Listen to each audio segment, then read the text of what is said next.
200 acre जागा, 1000 कोटींची गुंतवणूक आणि 100 सूक्ष्म व लघु उद्योग ही आकडेवारी आहे शिर्डीत होणाऱ्या गुंतवणुकीची। येत्या 23 मे रोजी शिर्डीतील 200 एकर जागेत निबे हा खासगी समूह जगातील तिसरे सर्वात मोठे उत्पादन केंद्र सुरू करणार आहे।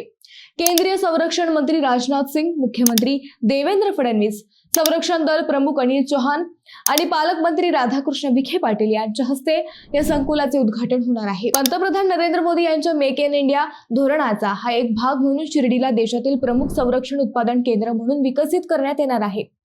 ही बातमी अहिल्यानगरकरांसाठी नक्कीच गौरवशाली आहे।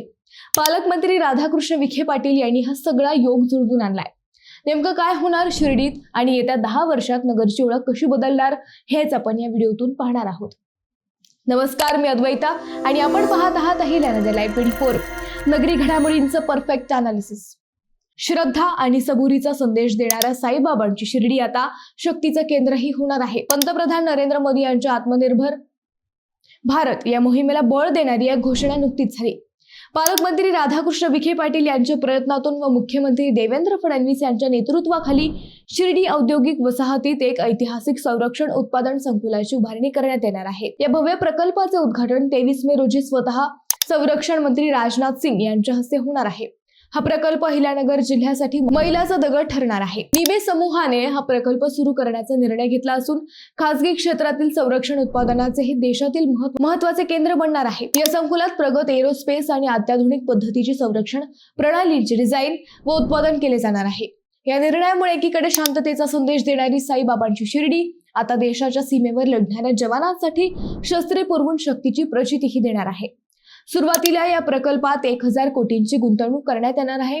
त्यातून 2 ते 3 हजार तरुणांना रोजगार मिळेल। शिर्डीत निबे ग्रुप हा तब्बल 100 सूक्ष्म, लघु आणि मध्यम रोजगारांना चालना देईल। स्वदेशी तंत्रज्ञान आणि लष्करी उत्पादनांनाही येथे बळकटी मिळेल, असा विश्वास पालकमंत्री विखे यांनी व्यक्त केलाय।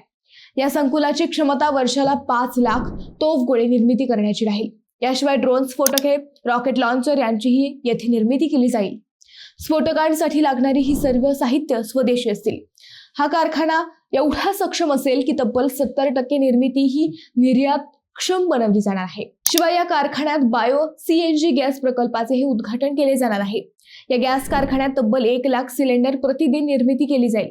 राष्ट्रीय सुरक्षा, आर्थिक विकास आणि पर्यावरणाचे रक्षण अशा त्रिसूत्रीवर आधारित हा प्रकल्प असेल।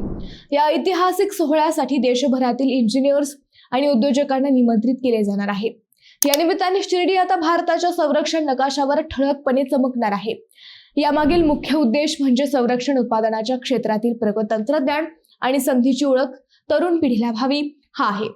पर्यावरणाप्रती असलेली जबाबदारी ओळखून येथे बायो CNG सारखे प्रकल्पही राबवले जात आहेत, जे उद्योगाच्या शाश्वत विकासाचे प्रतीक आहे। हा डिफेन्स क्लस्टर भारताच्या स्वदेशी संरक्षण क्षमतेला बळकट करणारा एक मैलाचा दगड ठरेल, असा विश्वास मंत्री विखे यांनी प्रकल्पाची माहिती देताना व्यक्त केला। मित्रांनो, तुम्हाला हा विषय कसा वाटला हे आम्हाला कमेंट करून नक्की कळवा। शिवाय व्हिडिओ आवडला असेल तर चॅनलला सबस्क्राईब करून व्हिडिओला लाईक करायला विसरू नका। पुन्हा भेटू नव्या विषयावर, तोपर्यंत धन्यवाद।